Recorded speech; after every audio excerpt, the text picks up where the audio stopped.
Alright, let's dive into something that's been on my mind lately, the future of NASA's Mars exploration, and why a mission from the 1970s might hold some crucial lessons for us today. Here's the hook: 50 years ago, NASA's Viking 1 landed on Mars, marking the first fully successful Mars landing. But what's really fascinating is what didn't happen after that. For over 2 decades, NASA didn't send another lander to Mars. Think about that, 21 years of silence. And now, with the cancellation of the Mars sample return mission, some are worried history might repeat itself. So, what can we learn from Viking's legacy, and what does it mean for the future of Mars exploration? Let's break it down. First, let's talk about Viking. Personally, I think what makes this mission so compelling is its sheer audacity. Tom Young, the mission director, called it challenging and high risk, far beyond what NASA typically took on.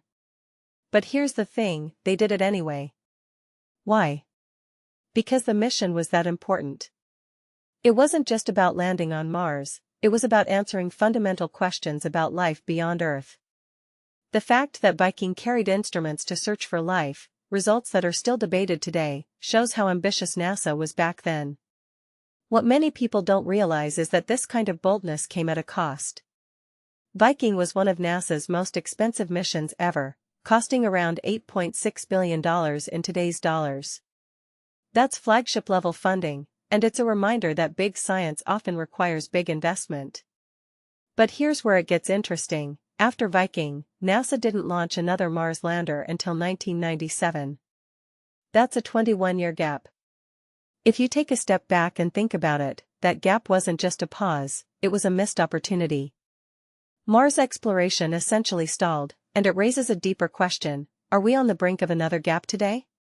With the cancellation of Mars sample return, NASA's focus seems to be shifting back to the Moon.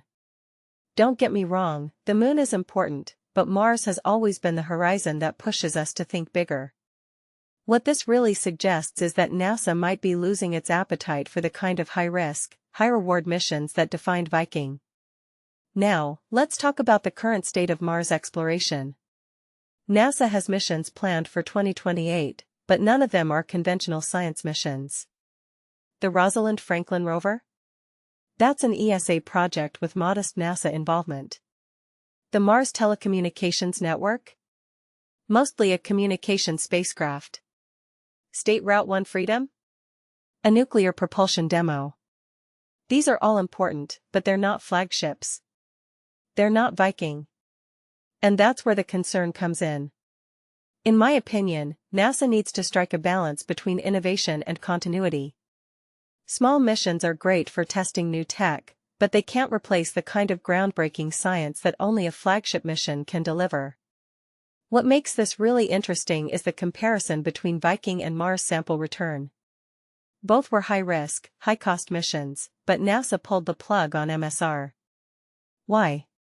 Was it a lack of confidence, or a shift in priorities? Personally, I think it's a combination of both. But here's the kicker: Viking's success came at the expense of a 2-decade gap. If MSR's cancellation leads to another gap, it's not just a loss for Mars science, it's a loss for humanity's ambition. We need to ask ourselves, are we willing to take the risks necessary to keep pushing the boundaries of what's possible? Finally, let's talk about the future. NASA is exploring commercial partnerships for Mars missions, similar to the CLPS program for the Moon.